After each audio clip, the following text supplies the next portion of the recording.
Our goal with this video is to use LU decomposition to find the inverse of a matrix. And before we do that, I want us to recall how we found the inverse of a matrix maybe when we were taking linear algebra. Okay. Well, if we want to find the inverse of some matrix A, we would then augment it with the identity.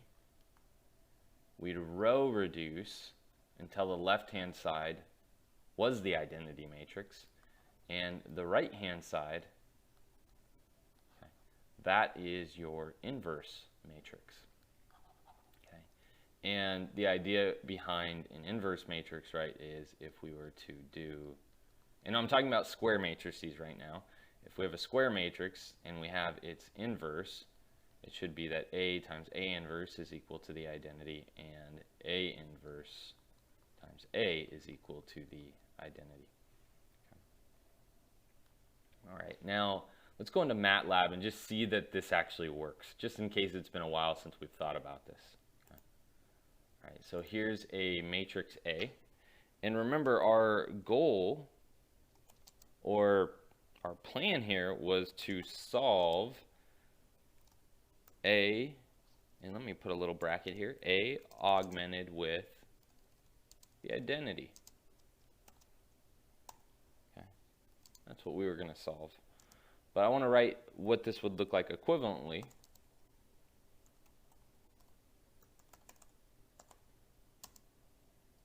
AX equals I, okay, where X is going to be that inverse matrix. Okay.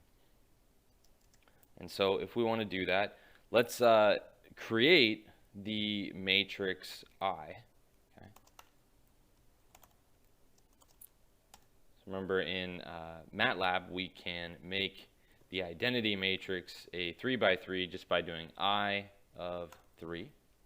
Okay. All right, so there's our identity matrix. Okay. And again, we wanted to solve AX equals I, which can be solved by doing A backslash I. Okay.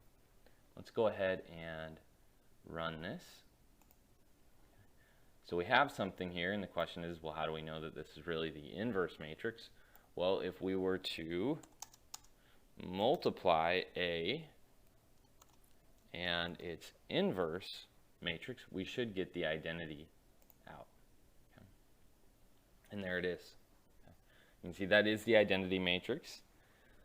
It looks like we probably have some rounding errors going on here, right? There's the fact that this says -0 tells me that there's probably some non-zero digits way out here. All right, now let's go see what this has to do with LU decomposition. Now that we're in OneNote here, is what we have is another way that we can think about solving this system here, AX equals I. Okay. This is the system that we just solved in MATLAB, okay, using the backslash command. We did A backslash I to solve this. Okay. Right. X was equal to A backslash I. Okay. And so doing so, if we were to at least do that by hand, it would require a lot of row operations. Okay. Well, if we actually instead think about this as 3 separate systems, okay, instead we tried to figure out, well, A times what is going to give us the first column of I, A times what will give us the second column I, and A times what will give us the third column of I. Okay. Then is what we could do is we could actually do the LU decomposition. Okay. And note that the LU decomposition will work for all 3 of these cases because the matrix A isn't going to change. The only thing that's changing is the vector B. Okay. This is perfect for LU decomposition. So that's what we're going to do, is we're going to go back to MATLAB and we're going to use LU decomp to solve these 3 systems rather than this one simultaneous system.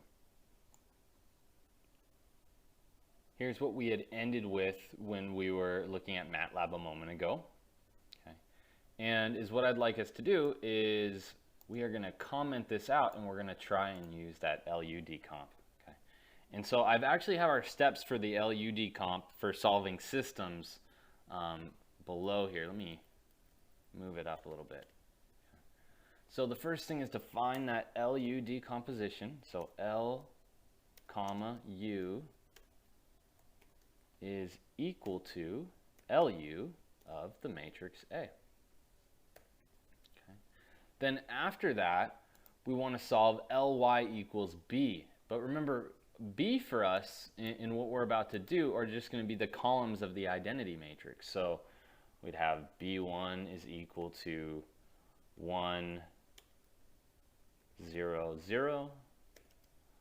B2 is equal to 0, 1, 0. And lastly, B3, this is going to be equal to 0, 0, 1. Okay. And let's make sure all three of those are suppressed. Okay. There we go.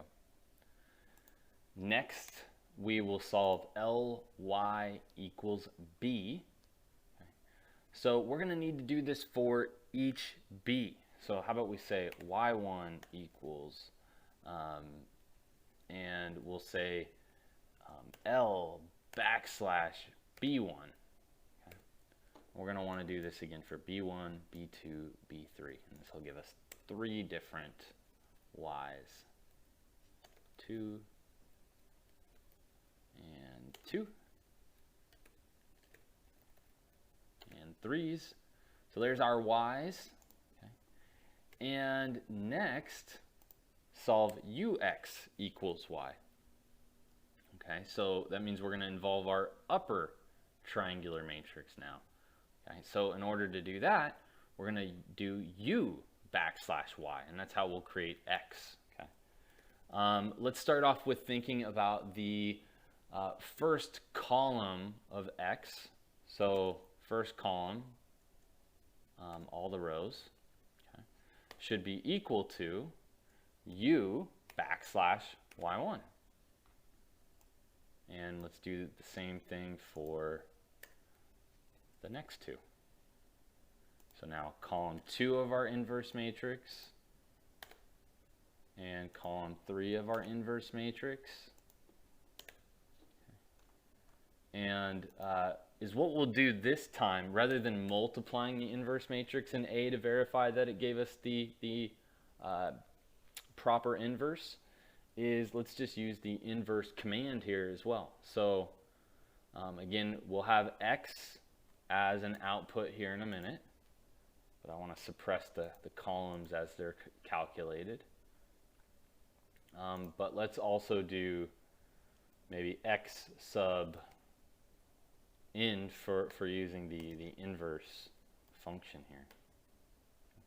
And the hope is that after we run these will both be the same. Let's go ahead and run.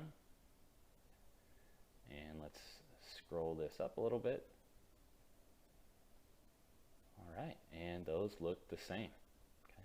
So using our LU decomp or the inverse function, we get the same thing for the inverse matrix.